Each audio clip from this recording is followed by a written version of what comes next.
안녕하세요. 크라이플처치 좋은 목사입니다. 오늘 함께 나눌 말씀은 시편 102편 12절에서 28절까지의 말씀입니다. 여호와여, 주는 영원히 계시고 주에 대한 기억은 대대에 이르리이다. 주께서 일어나사 시온을 국률이 여기시리니 지금은 그에게 은혜를 베푸실 때라. 정한 기한이 다가옴이니이다. 주의 종들이 시온의 돌들을 즐거워하며 그의 티끌도 은혜를 받나이다. 이에 뭇 나라가 여호와의 이름을 경외하며 이 땅의 모든 왕들이 주의 영광을 경외하리니 여호와께서 시온을 건설하시고 그의 영광 중에 나타나셨습니다. 여호와께서 빈궁한 자의 기도를 돌아보시며 그들의 기도를 멸시하지 아니하셨도다. 이 일이 장래 세대를 위하여 기록되리니 창조함을 받을 백성이 여호와를 찬양하리로다. 여호와께서 그의 높은 성소에서 굽어보시며 하늘에서 땅을 살펴보셨으니 이는 갇힌 자의 탄식을 들으시며 죽이기로 정한 자를 해방하사 여호와의 이름을 시온에서 그 영예를 예루살렘에서 선포하게 하려 하심이라. 그때의 민족들과 나라들이 함께 모여 여호와를 섬기리로다. 그가 내 힘을 중도에 세약하게 하시며 내 날을 짧게 하셨도다. 나의 말이 나의 하나님이여, 나의 중년에 나를 데려가지 마옵소서. 주의 연대는 대대에 무궁하니이다. 주께서 옛적에 땅의 기초를 놓으셨사오며 하늘도 주의 손으로 지으신 바니이다. 천지는 없어지려니와 주는 영존하시겠고 그것들은 다 옷같이 낡으리니 의복같이 바꾸시면 바뀌려니와 주는 한결같으시고 주의 연대는 무궁하리이다. 주의 종들의 자손은 항상 안전히 거주하고 그의 후손은 주 앞에 굳게 서리이다 하였도다. 아멘.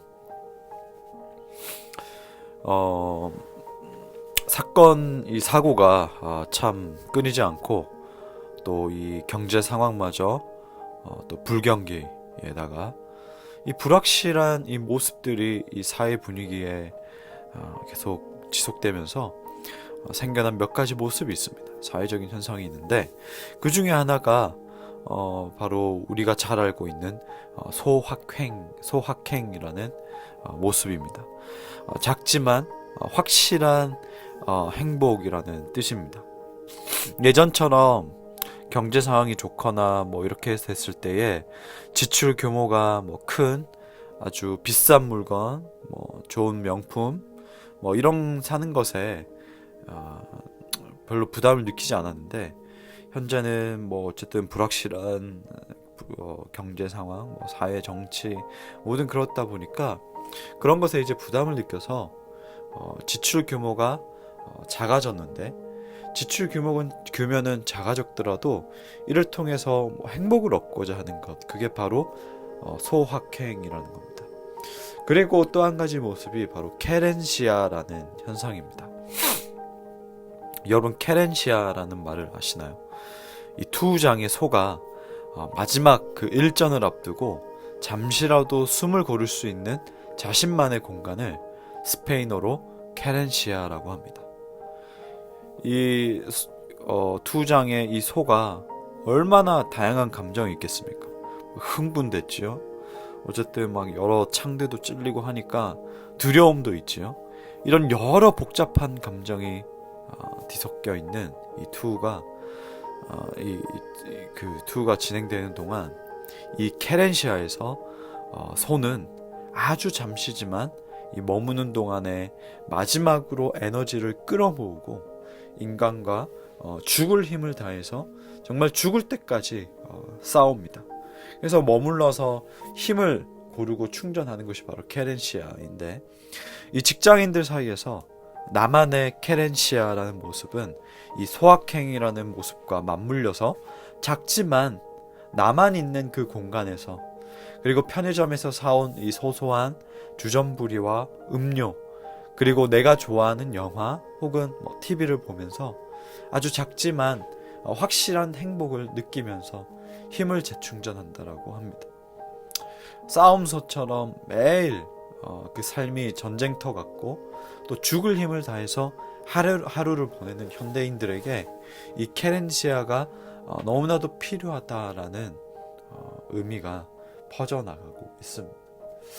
저도 그렇습니다. 열심히 일을 하고 또 났을 때 놀고 싶은 마음들이 참 크더라고요.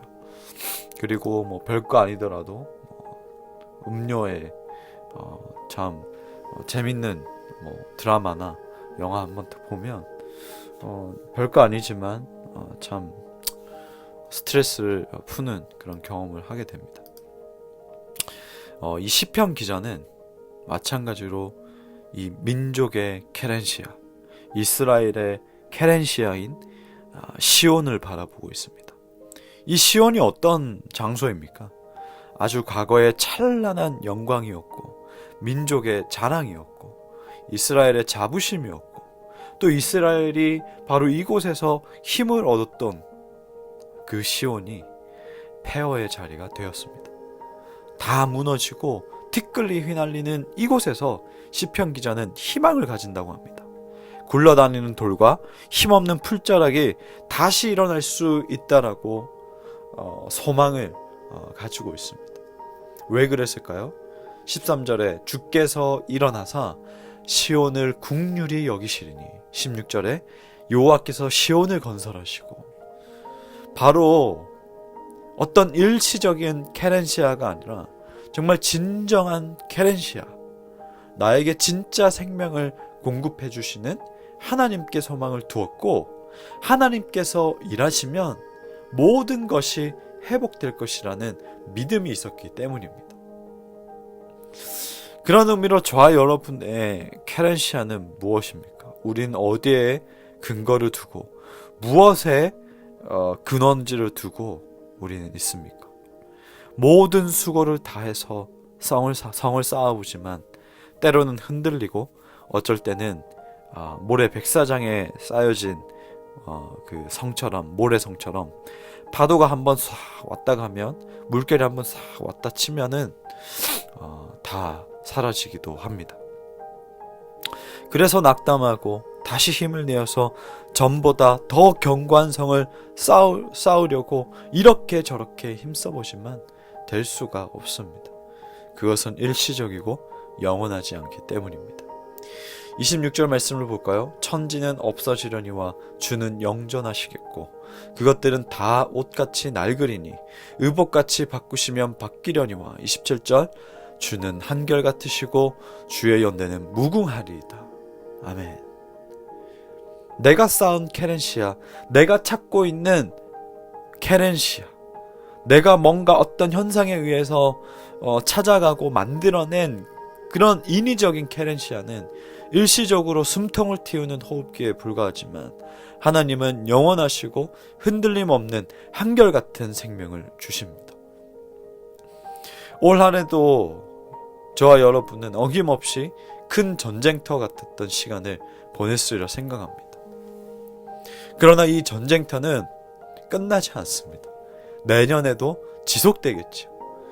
정말 상상하지 못했던 그 일들이 1월 1일 되면서부터 기다리고 있을지도 모릅니다. 어쩌면 지금보다 더 상처받는 일들이 있을 수 있고, 힘에 부치는 일들이 있을 수 있고, 어려움이 있고, 또 물질적으로 서러움이 있고, 또 동시에 더 강도 높은 유혹들이 우리를 기다리고 있을지도 모릅니다. 하지만 우리에게 분명한 한 가지 사실은, 집으로 가는 길은 확실하다라는 겁니다. 치열한 전쟁터에서도 군인들이 생각하는 곳은 어디입니까? 바로 고향입니다. 고향에 있는 부모님, 고향에 있는 아내, 또 고향에 있는 자녀들, 고향에 있는 친구들, 고향에서 내가 갔던 곳들, 이 고향은 잊지 않습니다. 그래서 왜 전쟁에서 혹은 영화 같은 데 보면 자신이 어떻게 마지막에 총을 맞거나 이렇게 생명이 이제 얼마 남지 않았을 때 꼭 고향에, 꼭 집에 이것을 전해달라고 하지 않습니까? 전쟁터에서도 다른 건 다 해줘도 더욱더 생각이 진하게 나는 것은 바로 고향입니다. 우리는 그것을 잊어버려서는 안 됩니다. 저 멀리 외국에 있더라도, 한국 어디에 있더라도 집 가는 길에는 주저하지 않습니다. 당연히 집으로 갑니다. 그리고 집에 가는 그 길도 잊지 못하고요. 마찬가지로 우리가 하나님 따라 사는 것, 우리가 하나님 따라 가는 것, 사는 것은 집으로 가는 것처럼 당연한 발걸음이기 때문에 저와 여러분이 어디에 있든지 이 집 가는 길은 잊어버리지 않았으면 좋겠습니다. 그리고 올해도 그랬지만 내년에도 마찬가지로 저는 하나님께 여러분의 이름을 불러가면서 기도할 것입니다. 집 가는 길 같이 갈 수 있도록 집 가는 길 안전하게 지켜달라고 기도할 것입니다. 여러분 전쟁터를 겪을 때 그 어디에 있든지 간에 어디에 있든지 집으로 오십시오. 그리고 집으로 가는 길을 잃어버리지 마십시오. 당연하지 않습니까? 하나님이 우리의 영원한 케렌시아입니다. 아침 묵상 다시 이제 요한일서 마무리하고 그 외에 한 주 동안 또 다른 구약 말씀들을 묵상하면서 나눴는데 아침 묵상 또 시즌을 잠시 또 마지막으로 쉬고요. 이번 아침 묵상을 또 끝내고 또 다음 또 12월 동안 나누게 될 그 말씀을 가지고 또 한 주 뒤에 또 여러분과 함께 말씀을 나누도록 하겠습니다. 기도하겠습니다. 하나님 아버지, 참 여러 이 사회적 현상으로 인하여서 우리가 찾고 있는 건 우리가 위로받고 싶어하고 힘을 얻고 싶어하는 것들을 우리가 참 만들어내고 또 그 안으로 가는 것 같습니다. 그것이 필요 없다거나 뭐 나쁜 것은 아니겠지만 우리가 근본적으로 어디로부터 힘을 얻을 수 있고 또 어디에 우리의 안식처를 둬야 하는지를 잊지 않게 하시고 우리가 늘 당연스럽게 집에 돌아가고 집으로 가는 것처럼 우리의 발걸음도 하나님 아버지로 가는 이 길을 잃어버리지 않게 해주시고 당연하게 집에 가듯이 당연하게 하나님으로 곁으로 가는 우리의 모습이 되게 하여 주옵소서. 하나님께서 우리를 다시 건설하시고 하나님께서 다시 우리를 긍휼히 여기시고 또 은혜 주시는 바로 이것이 우리의 힘이고 바로 이것이 우리의 소망이라는 것을 잊지 않게 해주시고 늘 하늘로부터 오는 힘과 지혜와 능력과 은혜와 복과 사랑을 구하는 우리가 되게 하여 주옵소서. 예수님의 이름으로 기도하옵나이다. 아멘.